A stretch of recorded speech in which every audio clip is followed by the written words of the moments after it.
ఇక్ష్వాకులు, రెడ్డిరాజులు, చాళుక్యులు, కాకతీయులు, ముసునూరి, పెమ్మసాని, విజయనగరలాంటి రాజులు ఎందరో సేవలు చేసిన మహాక్షేత్రం. పాండవులు, శ్రీరాముడు లాంటి పురాణపురుషులు పూజలు చేసిన శ్రీమల్లికార్జునుని పవిత్రధామం. చెంచు రామయ్యగా కూడా పలవబడుతున్నాడు. శ్రీశైల దేవస్థానమునకు రక్షణ కొరకు కొందరు రాజులు చుట్టుకోటలాంటి పటిష్ఠ కట్టడము నిర్మించారు. నాలుగువైపులా 4 పెద్ద ద్వారములు, సుదూరానికి సైతం కానవచ్చే బ్రహ్మాండమైన 4 గోపురాలు, అత్యద్భుతమైన కట్టడాలుగా దేవాలయాలు నిర్మించారు. శ్రీశైలం ఒక భాస్కర క్షేత్రము. శ్రీశైలం 12 జ్యోతిర్లింగాలలో రెండవది, అష్టాదశ శక్తి పీఠాలలో 6వది, 10 భాస్కర క్షేత్రములలో శ్రీశైలం 6వది. శ్రీశైలం చరిత్రకు ఆధారాలుగా ఉన్న శాసనాల్లో మొదటిది 6వ శతాబ్ది నాటిది. మైసూరులోని కదంబరాజుల తాల్గుండి శాసనంలో మొదటిసారి శ్రీశైలం పేరు కనిపిస్తోంది.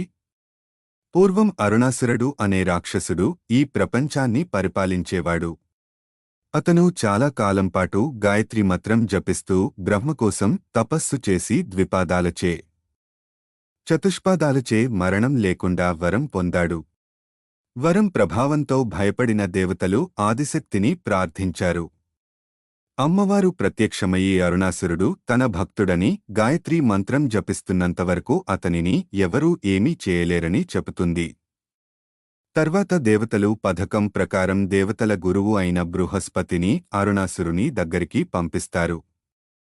అరుణాసురుడు దేవగురువు బృహస్పతి రాక గురించి ఆశ్చర్యం వ్యక్తపరచగా బృహస్పతి అందుకు సమాధానముగా, ఇద్దరం ఒకే అమ్మవారిని గాయత్రీ మంత్రంతో పూజ చేస్తున్నామని, కాబట్టి ఈ రాకలో వింత ఏమీ లేదని చెబుతాడు. అందుకు అరుణాసురుడు దేవతలు పూజ చేసే అమ్మవారిని నేను ఎందుకు పూజ చేయాలని అహంకరించి గాయత్రీ మంత్రం జపాన్ని మానేస్తాడు. దానికి కోపించిన ఆదిశక్తి భ్రమర రూపం ధరించి అసంఖ్యకంగా భ్రమరాలని సృష్టిస్తుంది. ఆ భ్రమరాలు అరుణాసురుడిని అతని సైన్యాన్ని సంహరిస్తాయి.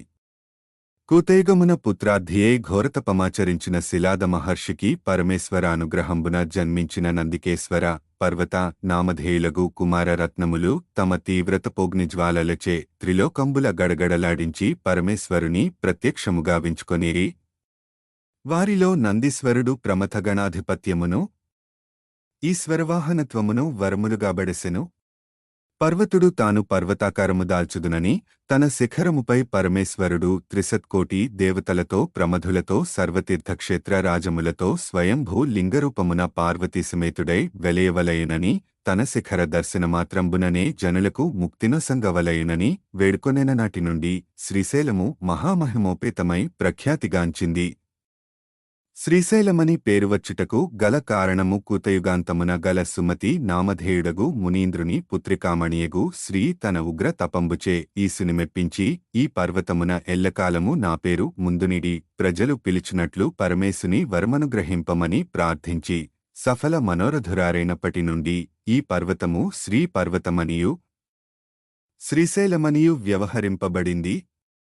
స్వామికి మల్లికార్జున నామధేయము కలుగుటకు కారణం శ్రీశైల సమీపమందలి మల్లికాపుర మహారాజగు చంద్రగుప్తుడు శత్రువిజేతయే స్వదేశానికి 12 వర్షానంతరము మేగుదెంచి పరమేశ్వరానుగ్రహ సంజాతయు అపురూప లావణ్యపుంజమును తన పుత్రికారత్నము అగు చంద్రమతిగాంచి కామించెను.